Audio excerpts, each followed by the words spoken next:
Et shalom à tous. Que Dieu vous bénisse dans le Christ. Mon nom, c'est officier Chimia de IYC Montréal. Pour la classe du mardi en français, comme d'habitude. Le titre de la classe, c'est La Samarie et la femme samaritaine. La Samarie et la femme samaritaine. Comme vous savez, on aime bien détruire les doctrines du christianisme. Alors, c'est ce qu'on va faire parce que quand on parle de la femme samaritaine, c'est une des choses que les chrétiens, toujours, quand on parle que le salut, c'est pour Israël uniquement, ils nous sortent toujours « Oh, et la femme samaritaine, et la femme samaritaine, et la femme samaritaine. » OK?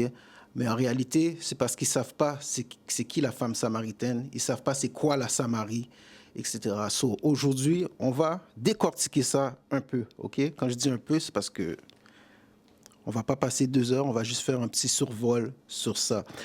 Commence avec Jean, chapitre 4, verset 1. Le livre de Jean, chapitre 4, et le verset 1. Quand donc le Seigneur sut que les pharisiens avaient entendu dire que Jésus faisait et baptisait plus de disciples que Jean, toutefois, Jésus ne baptisait pas lui-même, mais ses disciples. Il quitta la Judée et partit de nouveau en Galilée. Et il devait traverser la Samarie. Puis, Et il devait traverser quoi? et il devait traverser la Samarie. Donc le Seigneur Christ, le Jésus noir, le vrai Jésus de la Bible, a traversé, il devait se rendre il a traversé la Samarie. OK? Donc, on va commencer avec l'historique de la Samarie. OK? L'historique de la Samarie. Donne-moi un roi, chapitre 16 et le verset 24. Livre de 1 roi, chapitre 16 et le verset 24. En la 31e année d'Asa, roi de Juda. Roi de quoi? Roi de Juda. Roi de Juda. Le roi Asa était le roi de Juda. OK? Si vous ne connaissez pas l'histoire, le royaume d'Israël, la nation d'Israël a été divisée en 2. OK? On va lire ça un peu plus tard. On va toucher à ça brièvement un peu plus tard. Mais le royaume d'Israël était divisé en 2. Un côté, on avait le royaume de Juda et on avait le royaume d'Israël. Donc, le royaume du sud et le royaume du nord. C'est pour ça que ça dit le roi de Juda. OK? Lis. En la 31e année d'Asa, roi de Juda, Omri commença à régner sur Israël. Donc, Omri a commencé à régner sur Israël, donc sur le royaume du nord d'Israël. Lis. Il régna 12 ans. Il régna 6 ans à Tirza. Puis il acheta de Sémer la colline Samarie. Et il acheta de Sémer la colline de quoi? La colline Samarie. Il acheta de Sémer la colline de Samarie. Lis. Pour 2 talents d'argent. Pour 2 talents d'argent. Lis. Et il bâtit sur la colline. La colline de Samarie. Il bâtit sur la colline de Samarie. Lis. Et appela le nom de la ville qu'il bâtit Samarie, du nom de Sémer, propriétaire de la ville, de la colline, pardon. Donc, il a appelé Samarie au nom du propriétaire de la colline, Sémer. Donc, il a appelé Samarie. Et on dit qu'il a bâti sur la colline de Samarie une ville, OK, qu'il a donnée, d'après le nom de Sémer, Samarie. OK, on parle toujours du roi Omri, le roi d'Israël. Continue. Mais Omri fit ce qui est mal à la vue du Seigneur.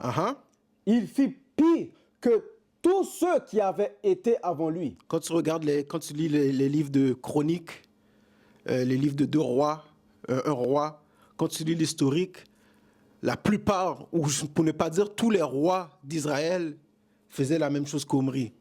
Ils commettaient le mal. OK, ils ne suivaient pas les commandements. Lis. Car il marcha dans tout le chemin de Jéroboam. Il marcha dans tous les chemins de Jéroboam. Lis. Le fils de Nébat. Et en son péché, par lequel il avait fait pécher Israël, provoquant au courroux le Seigneur Dieu d'Israël. Provoquant au courroux le Seigneur Dieu d'Israël. T'es à quel verset? Verset 26. OK, continue. C'était pas terminé. Provoquant au courroux le Seigneur Dieu d'Israël par leur vanité. Lis. Et le reste des actions d'Omri qu'il fit et sa puissance qu'il exerça, cela n'est-il pas écrit dans le livre des chroniques des rois d'Israël? Alors, si vous voulez en avoir plus, allez lire dans les livres des chroniques. OK? Continue. Et Omri s'endormit avec ses pères Et Omri est mort, il s'est endormi avec ses pères. Lis. et fut enterré à Samarie. Il fut enterré où? À Samarie. Il fut enterré à Samarie. Lis. Et Ahab, son fils, régna à sa place. Et Ahab, son fils, régna à sa place. OK? La Samarie, c'est la ville capitale du royaume du Nord. OK? Comme dans tout pays. Canada, on a la capitale qui est Ottawa. États-Unis, on a la capitale qui est Washington, etc., etc. La même chose. Samarie, c'est la capitale du royaume du Nord d'Israël. OK? On va le prouver aussi tout à l'heure. Prouvons-le tout de suite. Donne-moi Ésaïe 7, verset 9. Le livre d'Ésaïe, chapitre 7 et le verset 9. Uh-huh. Et la tête d'Éphraïm, c'est Samarie. Et la tête de quoi? La tête d'Éphraïm, c'est Samarie. Et la tête d'Éphraïm, c'est Samarie. Quand on dit la tête, c'est quoi? Ça veut dire c'est ton chef, c'est ton lieu principal. OK? Donc Samarie, c'était la capitale d'Éphraïm. Éphraïm qui était le chef du royaume du nord d'Israël. OK? Donc la Samarie, c'est la ville capitale du royaume du nord. Va maintenant dans 2 Rois, chapitre 17, et le verset 15. Alors, qu'est-ce qu'on est en train de vous montrer? On est en train de vous montrer l'histoire de la Samarie. OK? La Samarie, c'était une ville d'Israël, qui appartenait au royaume du nord d'Israël. Le livre de 2 Rois, chapitre 17 et le verset 15. Uh-huh. Et ils rejetèrent ses statuts et son alliance qu'il avait fait avec leur père. Uh-huh. Et ces témoignages par lesquels il avait témoigné contre eux. Commence au verset... tu sais quoi? Commence au verset 1. 2 Rois 17, verset 1. Uh-huh. En la 12e année d'Ahaz, roi de Juda, Osée, fils d'Éla, commença à régner à Samarie sur Israël. Donc, commença à régner sur Samarie. On dit que... C'est quoi son nom encore? Osée, fils d'Éla. Osée, le fils d'Éla, commença à régner sur la Samarie. Verset 2. Et il fit ce qu'il était... Pardon. Et il fit ce qui était mauvais à la vue du Seigneur. Comme je vous l'ai dit depuis le début, les rois d'Israël, comme je dis pour ne pas dire tous, commettaient ce qui était mal aux yeux de Dieu. Lis. Mais pas toutefois comme les rois d'Israël qui avaient été avant lui. Donc il faisait qu'est-ce qui était mal, mais pas comme ceux qui étaient avant lui. Va au verset 1. Continue. Salmanéser, roi d'Assyrie, monta contre lui. Et Osée devint son serviteur. Et il lui donna des présents. Et le roi d'Assyrie découvrit qu'Osée conspirait, car il avait envoyé des messagers vers So, roi d'Égypte, et n'envoyait plus de présents comme il avait fait d'année en année. C'est pourquoi le roi d'Assyrie l'enferma et le lia dans une prison. Puis le roi d'Assyrie monta à travers tout le pays et monta à Samarie. Et monta à Samarie, lis. Et l'assiégea pendant 3 ans. Et assiégea la Samarie pendant 3 ans. OK? Le roi d'Égypte a amené des présents au roi d'Assyrie. OK? Et le roi d'Assyrie a assiégé la Samarie pendant 3 ans. OK? Va au verset 12. Le livre de Rois 17, verset 12. Et ils servirent les idoles, dont le Seigneur leur avait dit, vous ne ferez pas cette chose-là. C'est ce qu'on a fait, la nation d'Israël. On a toujours refusé d'obéir les commandements. On servait les idoles. Notre plus gros péché, c'était toujours l'idolâtrie. Lis. Cependant, la fornication spirituelle, comme on dit. Lis. Cependant, le Seigneur témoigna contre Israël et Juda par tous les prophètes et par tous les voyants, disant, détournez-vous de vos mauvais chemins et gardez mes commandements et mes statuts, selon toute la loi que j'ai commandée à vos pères et que je vous ai envoyée par mes serviteurs les prophètes. Néanmoins, ils ne voulurent pas entendre et ils raidirent leur cou, comme le cou de leur père, qui n'avaient pas cru au Seigneur leur Dieu. Alors, on a fait la même chose que nos pères en Égypte. On a refusé de suivre les commandements. On a raidi notre cou. Pourquoi? Pour ne pas suivre la loi de Dieu. Lis. Et ils rejetèrent ses statuts et son alliance qu'il avait fait avec leur père et ses témoignages par lesquels il avait témoigné contre eux. Et ils poursuivirent la vanité et sont devenus vains et allèrent après les païens qui étaient autour d'eux, Alors ils allèrent après les païens que tu as entendu, je vais au verset 18. Verset 18. Alors on a tombé dans l'idolâtrie, on a fait des choses abominables. Continue le verset 17, ils disent qu'on a donné en sacrifice nos enfants à des faux dieux. Lis, verset 18. Aussi, le Seigneur se courrouça grandement contre Israël. Alors Dieu s'est irrité, s'est fâché contre Israël. Lis. Et les retira de sa vue. Uh-huh. Il n'en resta que la seule tribu de Juda. Il ne resta que la seule tribu de Juda. Lis. Et Juda non plus ne garda pas les commandements du Seigneur, leur Dieu. Et Juda non plus n'a pas gardé les commandements du Seigneur, leur Dieu. C'est pour ça qu'on lit plus tard qu'ils ont été sous la captivité babylonienne. Lis. Mais ils marchèrent dans les statuts d'Israël, lesquels ils avaient établis. Uh-huh. Et le Seigneur rejeta toute la semence d'Israël et les affligea. Et le Seigneur quoi? Et le Seigneur rejeta toute la semence d'Israël. Et le Seigneur rejeta toute la semence d'Israël, lis. Et les affligea et les livra en la main des pillards. Et les livra en la main des pillards, lis. Jusqu'à ce qu'il les ait rejetés de sa vue. Uh-huh. Car il déchira Israël de la maison de David. Uh-huh. Et ils avaient fait roi Jéroboam. Ça, c'est qu'est-ce qu'on va lire un peu plus tard dans 1 Roi chapitre 12, quand le royaume a été divisé en deux. Lis. Et ils avaient fait roi Jéroboam, le fils de Nébat. Et Jéroboam détourna Israël de suivre le Seigneur. Uh-huh. Et il leur fit commettre un grand péché. Car les enfants d'Israël marchèrent dans tous les péchés que Jéroboam avait commis. Ils ne s'en détournèrent pas, jusqu'à ce que le Seigneur les retire de sa vue. Jusqu'à ce que le Seigneur les retire de sa vue, lis. Comme il avait parlé par tous ses serviteurs les prophètes. Uh-huh. Ainsi Israël fut transporté de son pays en Assyrie. Alors Israël fut transporté de son pays en Assyrie. Alors le point de tout ce chapitre-là prouve que qui était en Samarie, c'était Israël, principalement le royaume du Nord. Et ils ont été amenés captifs en Assyrie. OK? Maintenant, allons dans Jean chapitre 4 et le verset 3. Donc, on vous a montré que Samarie, c'est une ville qui a été achetée par le roi Omri, le roi d'Israël.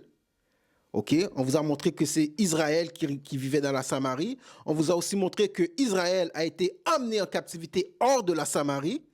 Et aussi, on vous a montré dans Isaïe 7,9 que Samarie, c'est la capitale du royaume du nord d'Israël, d'Éphraïm. OK? Retourne dans Jean. Le livre de Jean, chapitre 4 et le verset 1.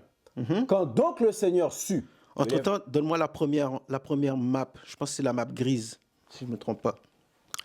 Vas-y. Jean 4, verset 1. Uh-huh.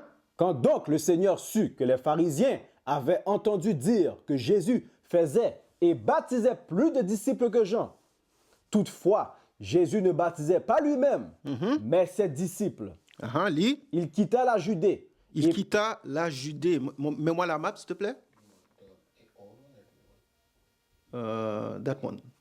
Juste pour qu'on ait une image un peu, OK? Donc, on dit que Jésus quitta la Judée. OK? Quand on regarde sur la map, on voit complètement en bas, on voit la Judée. OK? Lis le verset 3. Jean 4, verset 3.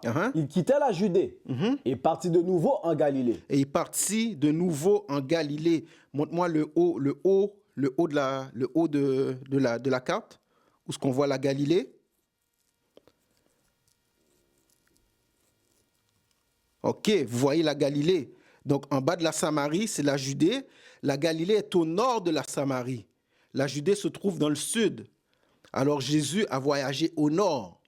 Et pour aller à la Galilée, il a passé par la Samarie, parce que la Samarie, c'est au nord de Galilée. Lis. Verset 4. Il devait traverser la Samarie. Et il devait traverser la Samarie pour se rendre en Galilée. OK, c'est bon, merci. Continue. Puis, il vient à une ville de Samarie, qui est appelée Sychar. Donc, Sychar, une ville de Samarie, lit. Près de la parcelle de terre que Jacob donna à son fils Joseph. Près de la parcelle de terre que Jacob donna à son fils Joseph. On peut lire ça dans Genèse 33, 17, Josué 24, 32 aussi. On ne va pas aller là-dedans, juste pour question de sauver du temps. Continue. Or, le puits de Jacob se trouvait là. Jésus donc, étant fatigué de son voyage, s'assit ainsi sur le puits. Et c'était environ la 6e heure. Il La 6e heure, c'est-à-dire qu'il était midi. Lis. Il vient une femme de Samarie pour puiser de l'eau. Donc, une femme de Samarie vient pour puiser de l'eau pendant que Jésus s'était arrêté parce qu'il était fatigué. Il s'était assis près du puits. Lis.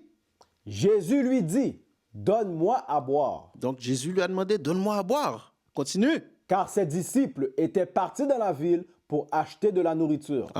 Alors la femme de Samarie lui dit, comment se fait-il que toi, étant un juif, me demandes à boire, à moi qui suis une femme de Samarie? Alors la femme lui dit, comment toi qui es un juif, tu demandes à boire à une femme qui est de Samarie? Lis.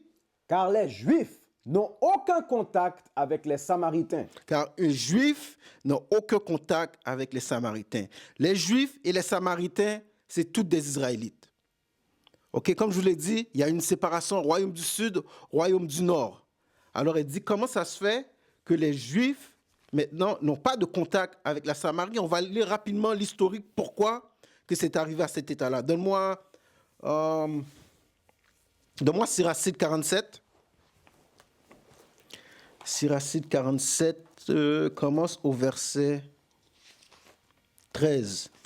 Donc, on va voir l'historique, pourquoi que les Juifs n'avaient pas de rapport ou ne parlaient pas avec les Samaritains. OK? Le livre de Siracide, chapitre 47 et le verset 13. Salomon régna dans les jours de paix, et Dieu lui donna du repos de tous côtés, afin qu'il bâtît une maison à son nom, et qu'il dressa un sanctuaire pour toujours. Lis. Comme tu es sage dans ta jeunesse, tu as débordé comme une rivière avec compréhension. Ton âme a couvert la terre, et tu l'as remplie de paraboles et d'énigmes. OK, donc Salomon, qu'on lit, c'était un des hommes, le roi le plus sage qui a existé sur la terre. Il a écrit des milliers de proverbes, des milliers de paraboles et des interprétations et des chansons. OK, c'est pour ça qu'on a le livre Cantique des Cantiques, on a le livre de Proverbes, on a le livre d'Ecclésias. Tout ça, ce sont l'œuvre de Salomon. Va au verset 19. Verset 19. Mais tu as mis tes reins à côté des femmes, et tu as été assujetti par ton corps. Tu as souillé ton honneur, et tu as souillé ta postérité, de sorte. Parce que Salomon, qu'est-ce qu'il a fait? Quand on lit arrête là, donne-moi un roi, chapitre 11. Rapidement, on va voir qu'est-ce que Salomon a fait, comment qu'il a fait, comme on dit dans le verset là, qu'il a taché son honneur. Un roi 11 et le verset... Je pense que c'est 12.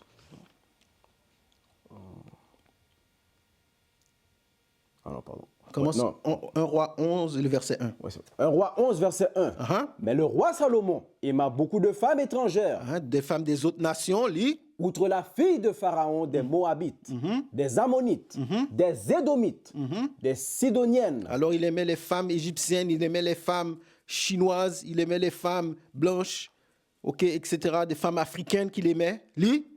Des Sidoniennes et des Hittites. D'entre les nations dont le Seigneur avait dit aux enfants d'Israël, vous n'irez pas vers elles.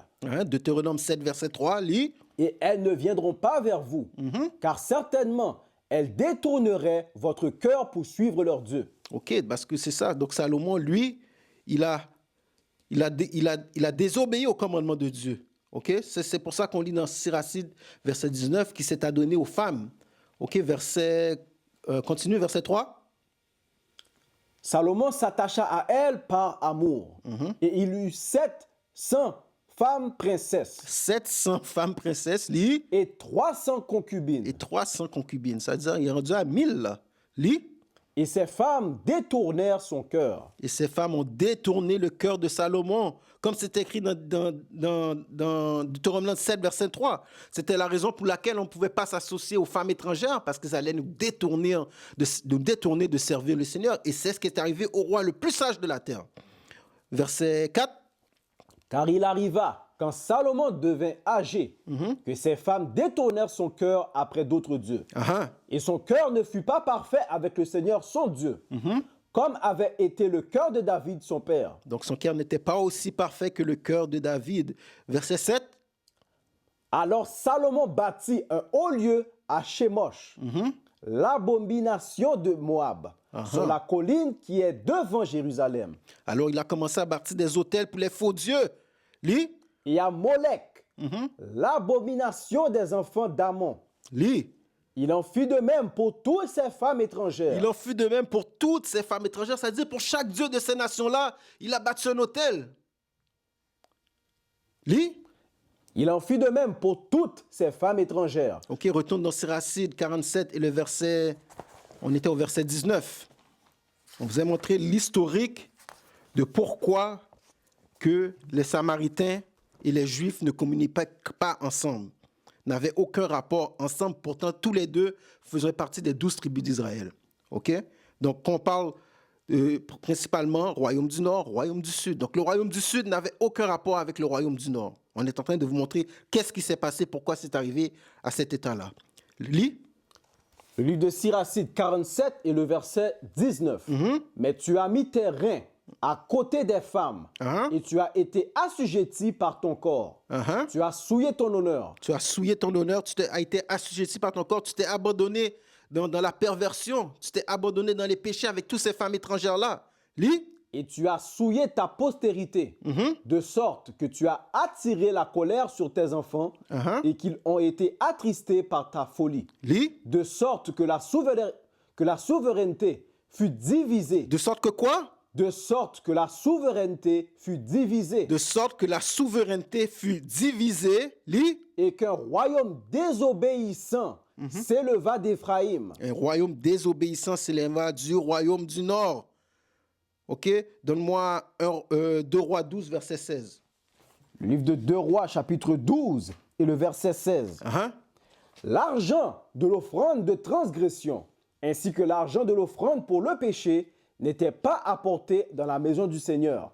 Ils étaient aux prêtres. Alors Hazaël, roi de Syrie, monta et se bat. Excuse-moi, 1 Roi 12. Je ne sais pas pourquoi j'ai dit 2 Rois. 1 Roi 12 et verset 16. Le livre de 1 Roi, chapitre 12 et le verset 16. Tu sais quoi? Commence au verset 2. 1 Roi 12, verset 2. Et il arriva quand Jéroboam, le fils de Nébat, qui était encore en Égypte, l'apprit, car il s'était enfui de la présence du roi Salomon. Et Jéroboam demeurait en Égypte. Ça, c'est quand Séchem a été mis roi sur Israël. Ok? Va au verset 6. Verset 6. Et le roi Roboam consulta les hommes âgés qui s'étaient tenus devant Salomon. Donc Roboam, c'est lui qui a remplacé Salomon. Lis. Son père, tandis qu'il vivait encore, et dit, comment avisez-vous afin que je puisse répondre à ce peuple? Et ils lui parlèrent, disant, si aujourd'hui tu deviens un serviteur de ce peuple et que tu les serves et leur répondes et leur dises de bonnes paroles, alors ils seront tes serviteurs à toujours. Lis. Mais il délaissa le conseil des anciens. Lis. Qui lui avait donné. Et il consulta les jeunes gens qui avaient grandi avec lui. Alors il consulta les jeunes gens qui avaient grandi avec lui au lieu d'écouter les conseils des hommes d'expérience. Lis. Et qui se tenaient devant lui. Va au verset 14. Verset 14. Et il leur parla, suivant le conseil des jeunes gens, disant, mon père a rendu pesant votre joug, et j'ajouterai à votre joug. Mon père vous a châtié aussi avec des fouets, mais je vous châtierai avec des scorpions. Alors il a ajouté sur la charge d'Israël. Ok, continue. Le roi n'écouta donc pas le peuple, car cela venait du Seigneur, afin qu'il puisse exécuter ses propos, lequel le Seigneur avait parlé à Ahijag, le Shilonite, à Jéroboam, le fils de Nébat. Ok, portez attention au verset 16, c'est là que la division du royaume s'est faite. Lis. Aussi, quand tout Israël vit que le roi ne les écoutait pas, alors le roi ne portait pas attention au peuple. Lis. Le roi répondit au roi disant, quelle part avons-nous avec David? Quelle part avons-nous avec David? Parce que David était roi et Salomon était roi sur les 12 tribus d'Israël. Alors maintenant, il dit, quelle part avons-nous avec David? Lis. Nous n'avons pas non plus d'héritage dans le fils de Jesse. Uh-huh. À vos tentes, ô Israël. Il dit, à vos tentes, ou Israël, lis. Maintenant, occupe-toi de ta propre maison, Uh-huh. David. Ainsi Israël s'en alla dans ses tentes. Alors Israël s'en alla dans ses tentes, lis. Mais quant aux enfants d'Israël qui demeuraient dans les villes de Juda, Roboam régna sur eux. Ok, alors Roboam régnait sur eux. Va au verset 23. Verset 23. Parle à Roboam, le fils de Salomon, roi de Juda, et à toute la maison de Juda et de Benjamin, Et à toute la maison de Juda et de Benjamin, lis. et au reste du peuple, disant, Alors c'est ce qui est resté dans le royaume de Juda, la tribu de Juda et la tribu de Benjamin. Va au verset 31. verset 31, Commence au verset 30. verset 30. Et cette chose devient un péché, car le peuple alla adorer devant l'un des veaux, même jusqu'à Dan. Même jusqu'à Dan, lise. Et il fit une maison de haut lieu et établit des prêtres, pris parmi les plus bas du peuple, Alors ils ont pris des prêtres pris parmi les plus bas du peuple, lis, lesquels n'étaient pas des fils de Lévi. lesquels n'étaient pas les fils de Lévi. Parce que c'est les fils de Lévi qui devaient offrir les sacrifices. Ok, c'est les fils de Lévi, c'était leur travail. Va au chapitre 13 et le verset 33. Le livre de 1 roi, chapitre 13 et le verset 33. Uh-huh. Après cela, Jéroboam ne se détourna pas de son mauvais chemin, Uh-huh. mais il prit de nouveau, parmi les plus bas du peuple, des prêtres des hauts lieux. Et quiconque voulait, il le consacrait. Et il devenait un des prêtres des hauts lieux. Ok, donne-moi 2 Chroniques 11, verset 12. Alors, ils n'utilisaient plus Lévi, ils ont chassé Lévi. Lévi ne pouvait plus faire les sacrifices, c'était le travail de Lévi. Rappelez-vous, la tribu de Lévi était dispersée dans toutes les tribus d'Israël. Pourquoi? Parce que eux autres, leur tâche, c'était de s'occuper du temple et du tabernacle et de faire les sacrifices. C'était ça leur travail. Ok? Donne-moi 2 Chroniques 11, verset 12.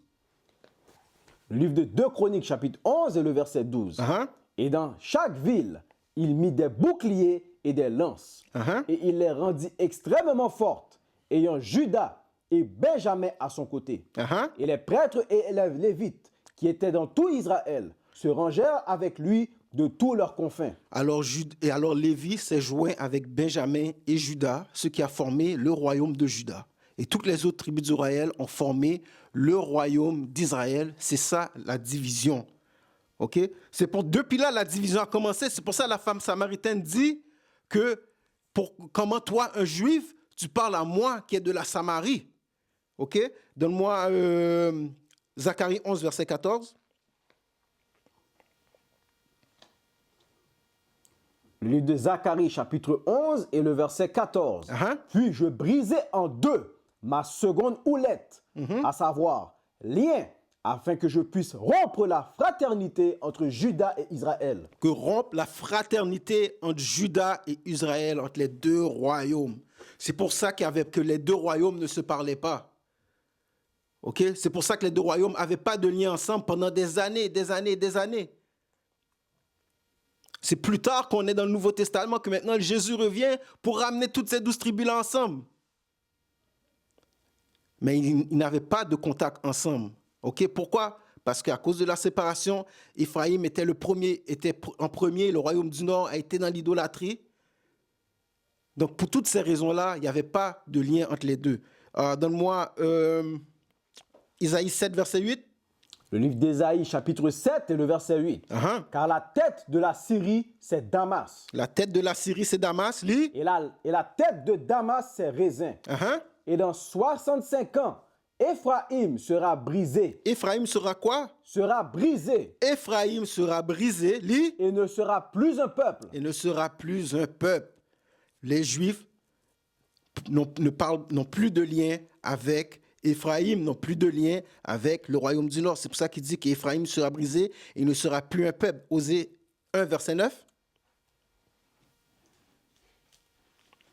Le livre de Osée, chapitre 1, verset 9. Alors Dieu dit, appelle son nom lo ami, car vous n'êtes pas mon peuple. Car vous n'êtes pas quoi? Car vous n'êtes pas mon peuple, et je ne serai pas votre Dieu. Ok, Dieu parle au royaume du Nord. C'est ce qu'il dit au royaume du Nord. Vous ne serez pas mon peuple, vous ne serez pas, et je ne serai pas votre Dieu. Ok? Donc c'est comme ça qu'Éphraïm ne faisait plus partie, entre guillemets, du peuple de Dieu. Et c'est pour ça que le royaume de Juda n'avait aucun lien avec eux. Donne-moi Osée 4, le verset 17. Osée 4 et le verset 17. Éphraïm s'est associé aux idoles. Et Éphraïm, le royaume du Nord, s'est associé aux idoles. Lis. Laisse-le. On les a dit, laisse-les tranquilles. Osée 8, le verset 4 à 6. Osée 8 et le verset 4. Ils ont placé des rois. Alors on parle encore du royaume du Nord. Ils ont placé des rois, lis. Mais non de ma part. Mais pas des rois qui venaient de Dieu, lis. Ils ont établi des princes. Et je n'en ai rien su. Ils se sont fait des idoles de leur argent. Ils se sont fait des idoles de l'or et de l'argent, lis. Et de leur or, afin qu'ils soient retranchés. Afin qu'ils soient retranchés. Lis. Ton veau, ô Samarie. Ton veau, ô Samarie. Lis. T'a rejeté. Mon courroux s'est embrasé contre eux. Jusqu'à quand ne pourront-ils s'adonner à l'innocence? C'est pour ça qu'ils ont été en captivité. Lis. Car il est aussi d'Israël. L'orfèvre l'a fait. C'est pourquoi il n'est pas Dieu.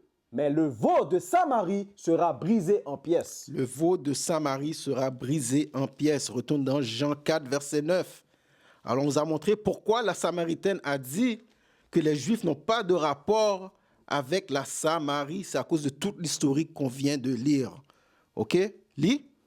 Le livre de Jean, chapitre 4 et le verset 1. Quand donc le Seigneur sut que les pharisiens avaient entendu dire que Jésus faisait et baptisait plus de disciples que Jean.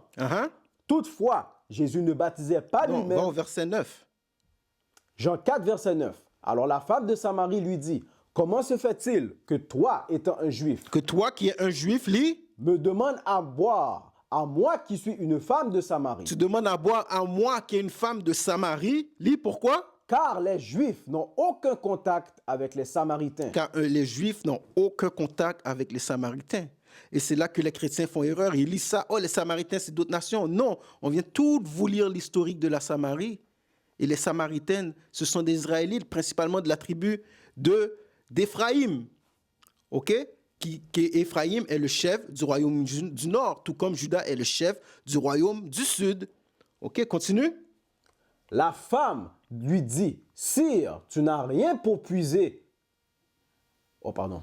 Verset 10. Jésus répondit et lui dit, si tu connaissais le don de Dieu, et qui est celui qui te dit, donne-moi à boire, tu lui aurais demandé et il t'aurait donné de l'eau vive.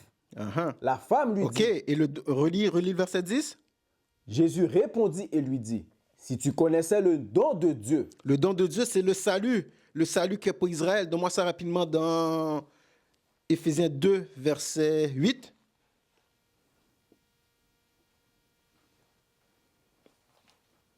Livre d'Éphésiens, chapitre 2 et le verset 8.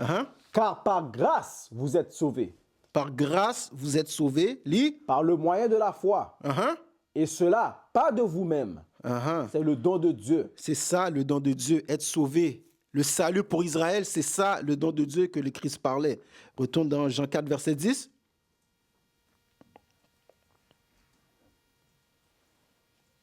Livre de Jean, chapitre 4 et le verset 10. Jésus répondit et lui dit, si tu connaissais le don de Dieu et qui est celui qui te dit, donne-moi à boire, tu lui aurais demandé et il t'aurait donné de l'eau vive. Il t'aurait donné de l'eau vive. C'est quoi l'eau vive? Donne-moi Éphésiens 5, verset 26. C'est comme ça, en lisant les versets, qu'on continue à lire. Tu es obligé d'aller précepte pour précepte pour comprendre de quoi il parle.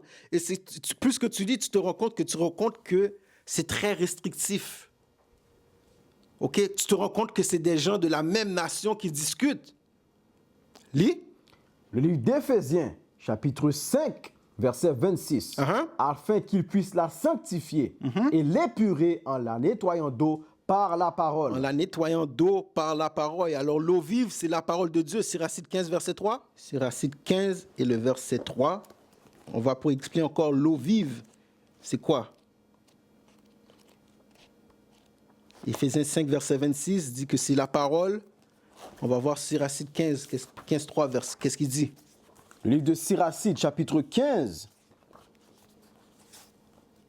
Et le Siracide verset... 15 et le verset 3. Uh-huh. Ne faites... Non, pardon. Elle le nourrira de pain de l'intelligence Uh-huh. et lui donnera l'eau de la sagesse à boire. Il lui donnera l'eau de la sagesse à boire. Alors, l'eau représente la sagesse, l'eau représente la parole, ok, qui est la même chose en réalité. Ok, donne-moi, non, retourne dans Jean 4, on est au verset 11 maintenant. Le livre de Jean 4 et le verset 11. Uh-huh. La femme lui dit, « Sire, tu n'as rien pour puiser, et le puits est profond. D'où as-tu donc cette eau vive? Lis. Es-tu plus grand que notre père Jacob? Qu'est-ce que la femme a dit? Es-tu plus grand que notre père Jacob? Qu'est-ce que la femme samaritaine a dit? Es-tu plus grand que notre père Jacob? Elle a dit, es-tu plus grand que notre père Jacob?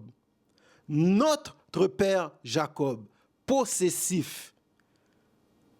Jacob est le père des 12 tribus d'Israël. La femme samaritaine lui a dit, es-tu plus grand que notre père Jacob? Automatiquement, la femme samaritaine fait partie des 12 tribus d'Israël. Et on sait qu'elle faisait partie de la tribu d'Éphraïm. OK? Lis. La femme lui dit, non, es-tu plus grand que notre père Jacob, Uh-huh. qui nous a donné ce puits et qui en a bu lui-même et ses enfants et son bétail? Lis. Jésus répondit et lui dit, quiconque boit de cette eau n'aura encore soif. Quiconque boit de cette eau aura encore soif. Quiconque boit de cette eau aura encore soif. Donne-moi Isaïe 44, verset 3. De qui ça parle? Est-ce que c'est pour tout le monde entier? Est-ce que c'est quand Jésus disait ça, qu'il y aura encore soif, est-ce qu'il parlait à la terre entière? On va voir. C'est pour ça qu'il faut aller au précepte sous précepte. Le livre d'Ésaïe 44 et le verset 3. Uh-huh. Car je répandrai de l'eau sur celui qui a soif. Je répandrai de l'eau sur celui qui a soif. Verset 1, savoir à qui parle? Mais maintenant entends, ô Jacob, Ô Jacob, lis. mon serviteur, Uh-huh. ô Israël que j'ai choisi. Ô Israël que est choisi. Qu'est-ce que Dieu a dit à Israël? Verset 3. Car je répandrai de l'eau sur celui qui a soif. Et je répandrai de l'eau sur celui qui a soif. Retourne dans Jean 4, verset 13. Le livre de Jean, chapitre 4 et le verset 13. Jésus répondit et lui dit, quiconque boit de cette eau aura encore soif. Hein, quiconque boit de cette eau aura encore soif. Il parle d'Israël. Lis. Mais quiconque boit de l'eau que je lui donnerai n'aura plus jamais soif. Uh-huh. Mais l'eau que je lui donnerai sera en lui un puits d'eau jaillissante, en vie sempiternelle. Donne-moi Jean 3, verset 36. Le livre de Jean, chapitre 3 et le verset 36. Celui qui croit au Fils aura la vie sempiternelle. Et celui qui ne croit pas le Fils ne verra pas la vie. Celui qui ne croit pas au Fils ne verra pas la vie. C'est-à-dire celui qui ne suit pas les commandements. Parce que c'est ça que le Christ est venu nous enseigner. Il est venu nous enseigner les commandements. Donc celui qui ne croit pas au Fils, c'est-à-dire qui ne suit pas les commandements, qui ne marche pas comme le Christ a fait, n'aura pas la vie éternelle. Ok, continue, retourne dans Jean 4 et le verset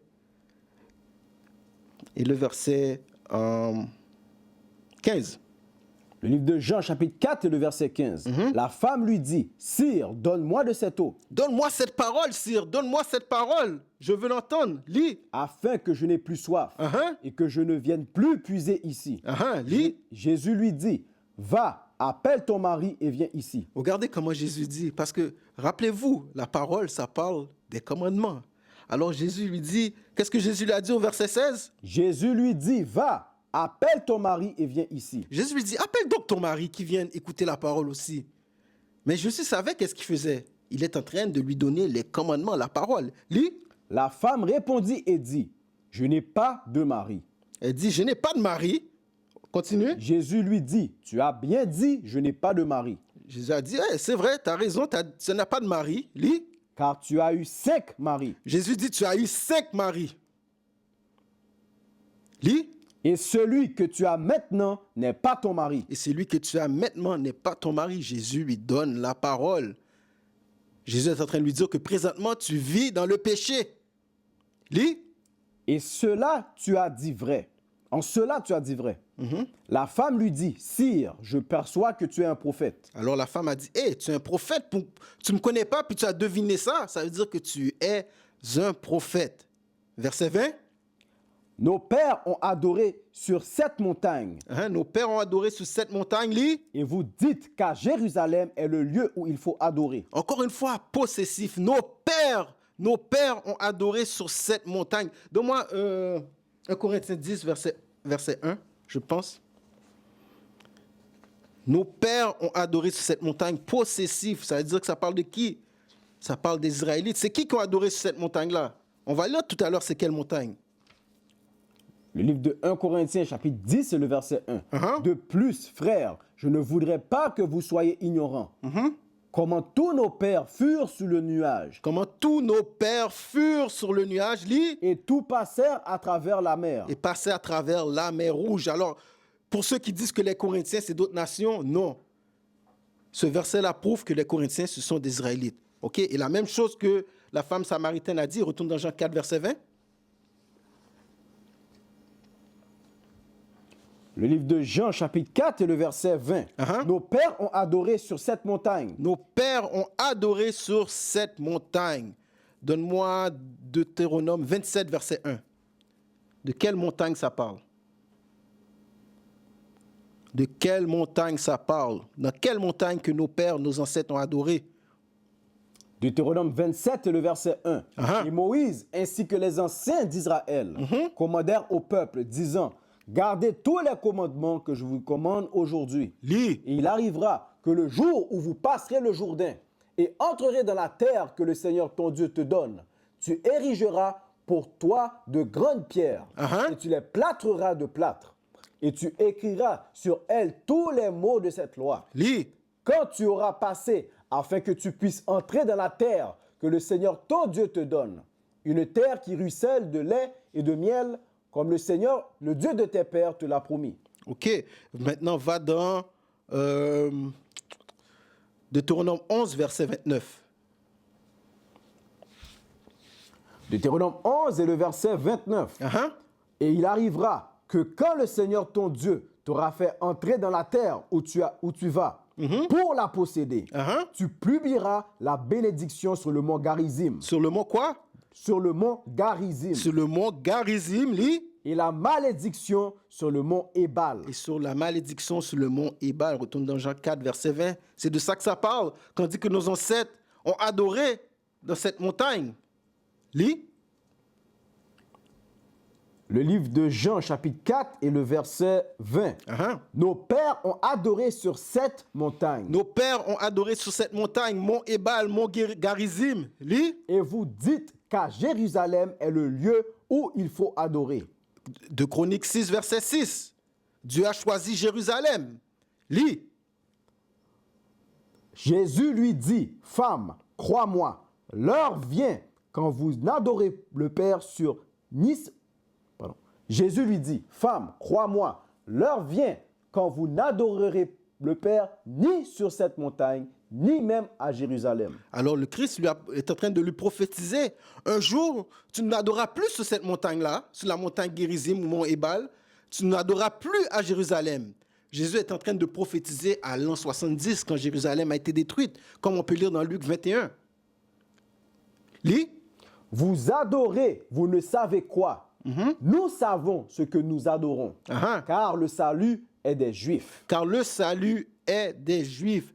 Car le salut est des Juifs. Donne-moi Deutéronome 33, 7. Rappelez-vous, les Juifs avant tout, c'est la tribu de Juda. OK? Mais c'est sûr qu'avec le temps, c'est un terme qui est devenu pour le royaume du Sud. Juda, Benjamin et Lévi, qu'on appelait Juda pour le royaume de Juda. Mais Juda, en réalité, juif, vient du terme Juda. OK? Lis. Deutéronome 33 et le verset 7. Et c'est ici la bénédiction de Juda. Et il, Moïse, dit, écoute Seigneur, la voix de Juda et amène-le à son peuple. et amène-le à son peuple. Lis. Que ses mains lui suffisent et sois lui en aide contre ses ennemis. Et soit lui en aide contre tous ses ennemis. Moïse s'adressait à toutes les tribus d'Israël, à tous ses fils. Ok, à toutes les tribus d'Israël, il disait sois une aide pour Juda. Pourquoi le salut devait venir par Juda? Parce que Juda allait être le premier à réveiller les 12 tribus d'Israël. Et ensuite se joint Benjamin et Lévi, et tranquillement tous les royaumes du Nord commencent à se joindre aussi. Ok, retourne dans Jean 4. Il y a d'autres versets, mais je ne vais pas entrer là-dedans parce qu'il manque de temps. Verset 23. Le livre de Jean, chapitre 4, et le verset 23. Mais l'heure vient et est maintenant, lorsque les vrais adorateurs adoreront le Père en esprit et en vérité. Adoreront le Père en esprit et en vérité. Romains 2, verset 20. Non, Romains 7, verset 14 pour l'esprit.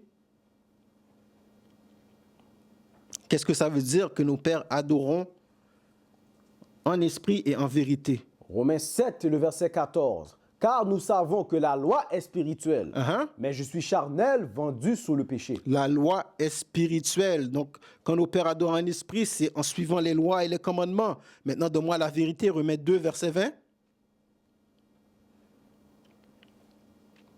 Livre de Romains, chapitre 2 et le verset 20. Un instructeur des insensés, un enseignant des bébés, qui détient la forme de la connaissance et de la vérité dans la loi. Et de la vérité dans la loi. Donc la vérité, c'est la loi. On peut lire ça aussi dans Psaume 119, verset 142.